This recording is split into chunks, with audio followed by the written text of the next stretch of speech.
will be moving ahead with the next speaker.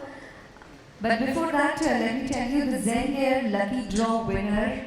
I don't know how many of you participated, but the winner is Mr. Rahul Garg, Head Customer Experience from Games 24/7. Mr. Rahul is here. Congratulations, sir. Uh, Congratulations, you're getting cool Amazfit smartwatch. Congratulations, you can visit the booth and you can just coordinate with them. Well, the lucky draw is still on. We have two more presentations, and then the panel discussion. Meanwhile, you guys can go and drop your visiting card and become the next lucky one. So let me invite our next speaker, Mr. Prakash Chadlani, Senior Vice President, Customer Centricity, Aditya Birla Group. Prakash has 25 years of work experience and he's handling the Customer Centricity portfolio and running the Aditya Birla Customer Centricity Academy to upskill the organization. We are, a small bunch of people, but we can definitely clap hard for Mr. Chadlani. Sir, over to you.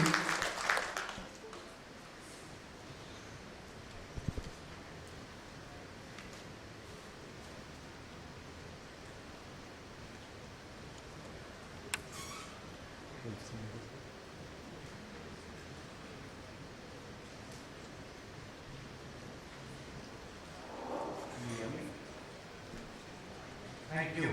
Yeah, it's crowd has thinned out a bit. I had my coffee, so I got to start with the yawning line. So, it's a delight, as every speaker of the speaker would have said, to be physically present here. And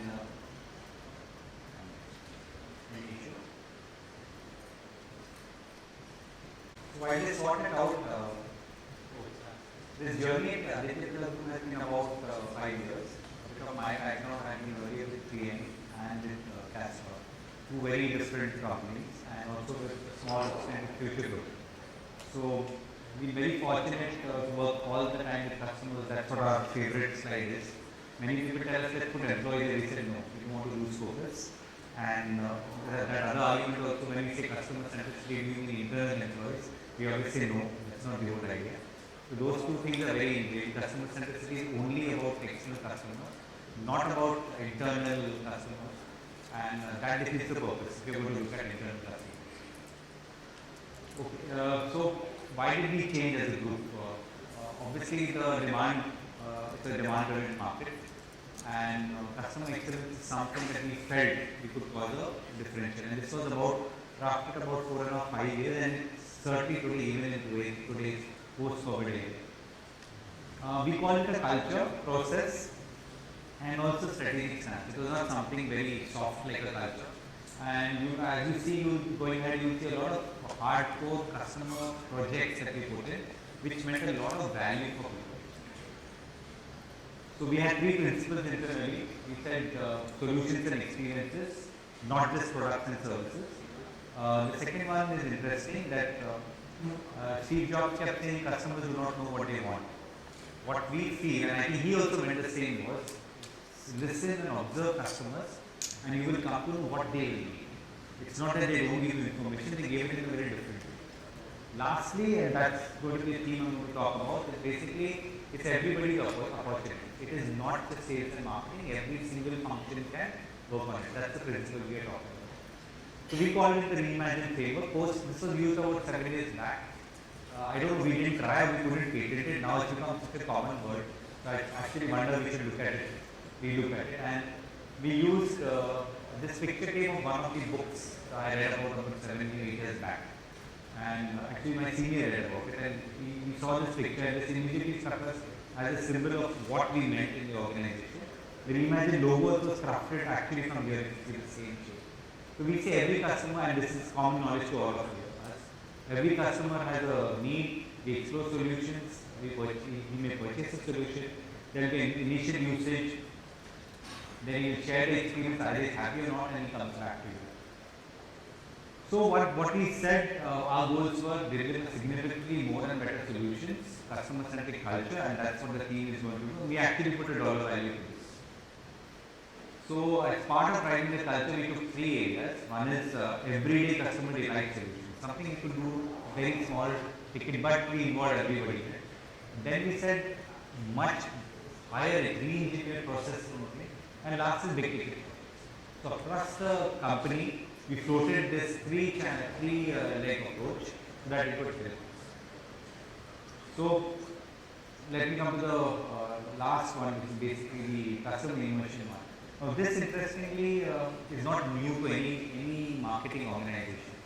But the difference here was to involve all the non-sales and marketing organizations. And it was actually a little surprising when we used to do these workshops for customer journey maps at the plant level. And people will actually come up and say, I'm a shop floor worker, am I allowed to meet customers? And then they would look up to the plant head and say, the plant head, who the hell ever stopped you? Please go ahead. That set about a whole level of culture change that all the rank and file of people started meeting customers. One thing was interesting was despite various questions of security, time, the chairman himself made a lot of point to meet customers, and that automatically set a positive spiral and trend. We did about 28 customer journey maps across the organization. Now these customer journey maps when we did were not so refined the way today's journey maps have become. But we did one major change which many companies did not. One is we did all the journey maps in-house. We took the training first for the first journey map, thinking we'll use the agency, but the next 30 we did it on. And that put a very good context in terms of trying to work with our own people directly. It gave the cross functions a lot of idea so that they can be responsible for this. It's not something that an outside agency is coming and doing it. Or what could have been obviously been done better by using agencies is creating a sharper profile. But there itself, when we use our own people, we realized that the output was better, the ownership was much higher. So this is there as a Bible for every company. Now, as we speak, we are digitizing many of these journeys. So that's the journey we are starting right now. So one instant idea that clicked at that point was creating ideas, and these ideas were all across the organization. And we thought it's nothing new to create ideas, but in the context of customer centricity, it worked very well. And we created ideas, we created idea propulsion teams within the groups. So the ownership was with them, whether what was happening with those ideas. We created the usual points. We had a big tree put there, where we had leaves, buds, flowers and fruits, depending on where the idea is. So it was a real visual depiction at every reception of our organization. And we used the digital platform, obviously, which we could have got an actual tree. But this really helped in spreading the message where each organization is. So basically, the three areas attack culture plus process may impact the big thinking items. Then you had the bottom-up solution versus culture and process. Everyday small actions, they attack the culture. So this was the three-pronged approach. It took about 3.5 years to do, but that's the process we followed. Skip to some of the slides. I would love some interaction with you all. So the last piece was, and I'm not playing the video here, but everybody knows how enamored we are with the word boss. So what we created a term boss because जो भी कोई बोलता है boss ने बोला ऐसे कर, तो हमने सबको बोला हमारा boss ऐसे कर सकता है. And we had Mr. Bill actually pointing to an empty chair in boss meaning ये है आपसे. That created a lot of ripple effect in the organization, including the plants and all where if you are going to factories, the plant heads have their own fiefdoms. So they started imitating the whole process, and that's a very good example across the company. So this is what the whole, there's a nice area which I won't play because it's an internal movie, but it says boss con hai customer. It goes like that, the whole thing. We had lots of these images across. We created that logo, hello customer there. And so basically, 3 phases, launch of the customer awareness, activation, getting added, then you not leave the idea and take them forward. This is the kind of summary of the whole process. Thank you very much. So any questions will be welcome because I deliberately ran. This is the end of the day, even I need to stay awake. So any questions?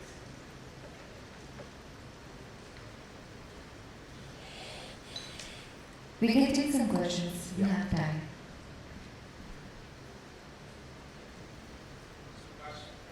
Yeah, sure. Can I have another mic, please? Yeah, can you also introduce yourself and this way we get to know people? So we love to know me. Myself, Rajiv Mahan. I'm also from Aditya Capital. Hi. So I can really convey back to the audience that the Boston has actually changed the entire perspective across the group, the way it has been picked up across. One question probably to you, because you're running the customer centricity piece. I think this is the same question which I tried to ask earlier also. As of now, most of us are trying to find out. I think Unifor was also doing the same thing. That okay, proactively and then reactively, how we are taking customers' feedback and how we are trying to have it. But I think the time has come when customers are not giving specific feedback. So suppose you go for a service, you go for sending SMSs and all that stuff. What is the other way which you can find out how to find out how customers are engaged with the organization? Is there any way? Is there any solution where, without asking customer, we can find out how much the customer is engaged with you? And is there any way how we can improve that engagement? So very good question, and we run this whole operation called Mission Happiness here. So what happens, it's basically an NPS survey. The way NPS has worked for the agency group, at least the ones that I can think of, is it's not something that the whole focus is on that one question. It's what you do with that question. And once that question comes, how you charge of the internal teams, that this information is there, like Madhura, our own company. What they did, every question, they made sure they translated the question into voice recordings and kept it in every meeting.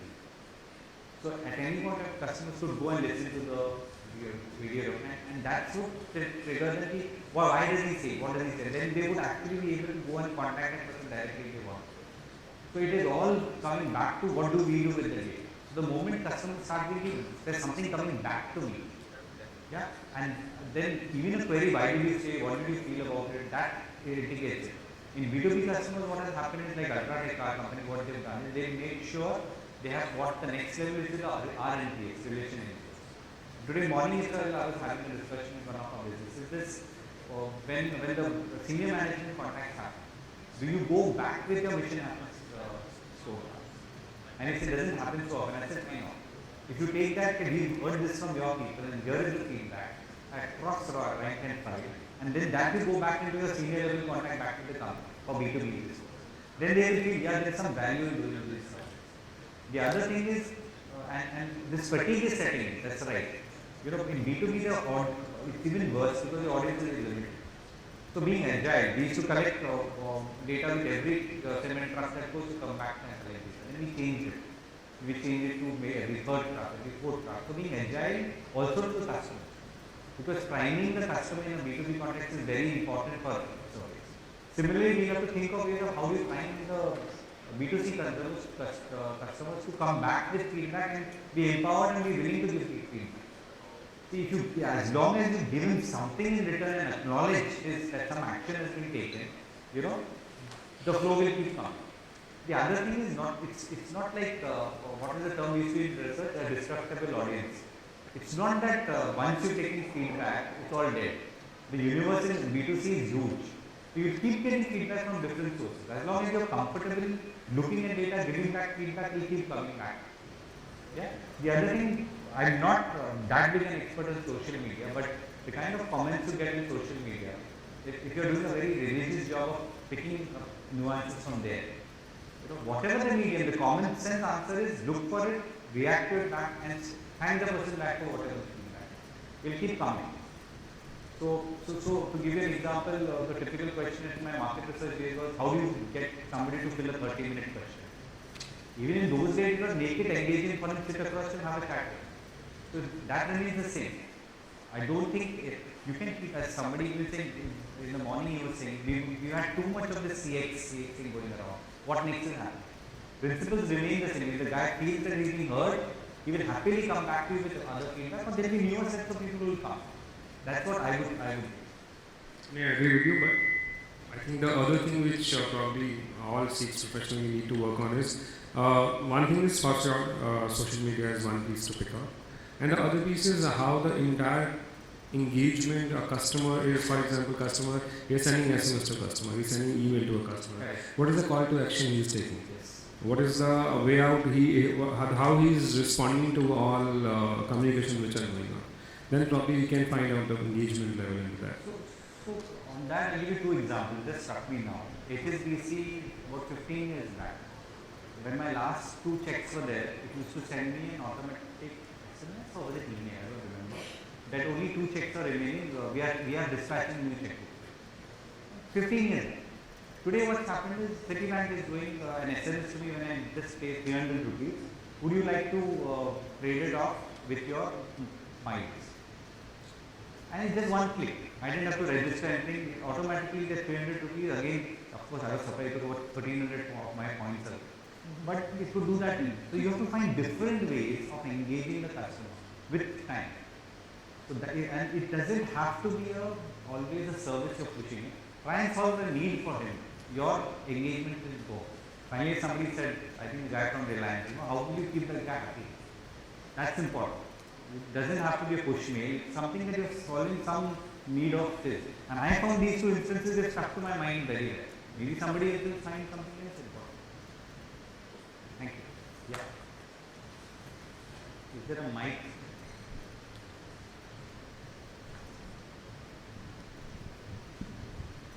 Yeah, hi. So my question is that mostly, in India, we are playing volume game. So we are playing volume game. That means, because realizations are so less in retail space, so we are, trying to attract more and more customers. So if we are on million, we want 2 million and then 3 million and that kind of a thing. Now, when this is happening and in the CX space, let's say you have 100,000 complaints, then you are happy with 98% satisfaction score. That's a great satisfaction score. So how do you handle the rest of 2% of the cases, or balance 1% of the cases, which are also important, but because we are running in a factory mode, so we are teaching employees to take care of first big ticket item to 98%. So is there a way you have found that you can handle the rest 2%? No, I completely agree with the thought. In fact, I'll give you another example. In a particular instance, we were hearing that the offer being made was loan sanctioned within 3 days flat. And what the team was telling us very proudly was we could give the loan to about 30% of the people who called in within 3 days flat. The rest were refused. They were very happy about the achievement. And we said, what about the other 70%? You've actually left a whole lot of people upset about it without any layoff. So there has to be a way of dealing with the other people also. And one way could be the dissatisfied are a very good fodder for trying to figure out new solutions. Not necessarily satisfying those immediate people, but that should be your engine of new ideas. Number one. Secondly, customer satisfaction never means that you satisfy all 100%. It never means that. For every customer journey map, if you notice, and I showed or others show, there is always a particular TG you're talking to. So as long as that you're clear that this is my TG and you're trying to give him the best. The others, if they come through, it's fine. But it's also the important thing, how do you deal with the rejection? Did you even write to this 70% that loan case, really sorry, at this stage we don't think we meet your needs because of this reason. He'll definitely come back to at least this guy acknowledged. So there is no real answer. You cannot and you should not aim to satisfy everything. You can't. Because then you'll be doing dissatisfied to the other set of customers. Because you resonated with them for something. That's why the majority is. That's what I think. But it's a very good point. And those people you don't satisfy, seriously, what did I do? In fact, NPS, the way traditionally it works, on a scale of 0 to 10, when you ask him at 9, also ask him, why did you give me 9? Most customers are surprised. I've given 9, what do you want more? When you ask him, why did you give 9? Then he thinks and he comes up with something. So there is always something remaining, that's why you don't get a full score. So in that sense, this is a very valuable set, but does not mean that you will always achieve 100%. You should not aim for it.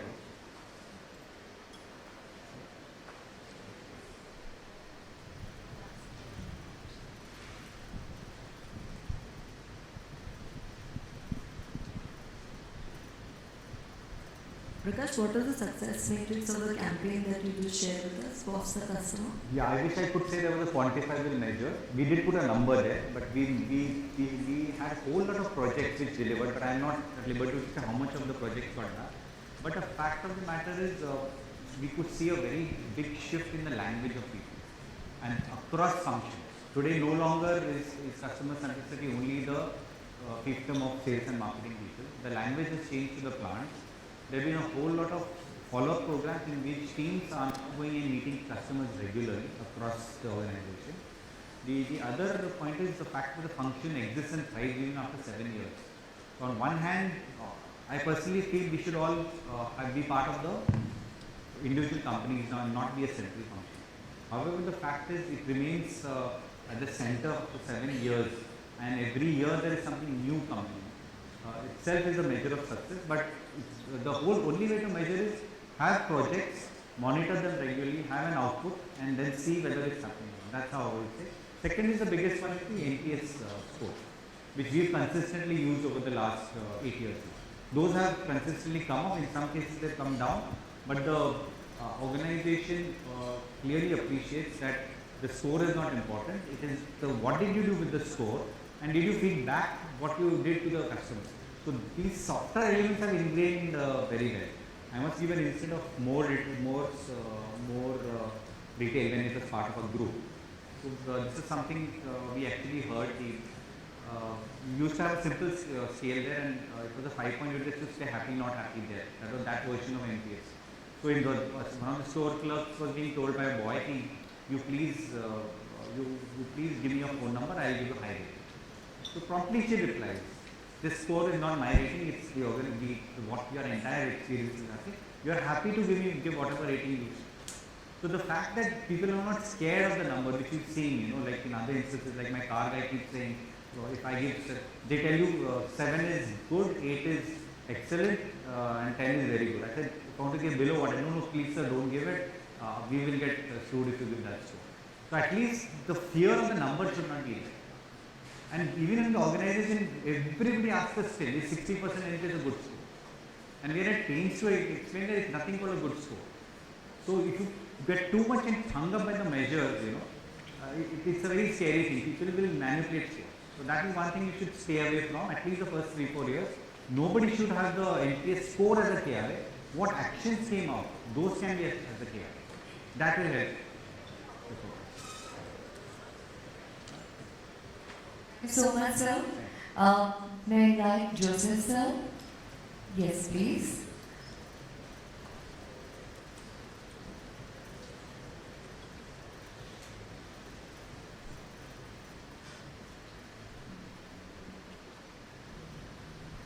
Prakash, sir, this is a small token of appreciation from UBS. Thank you. Thank you for the wonderful session.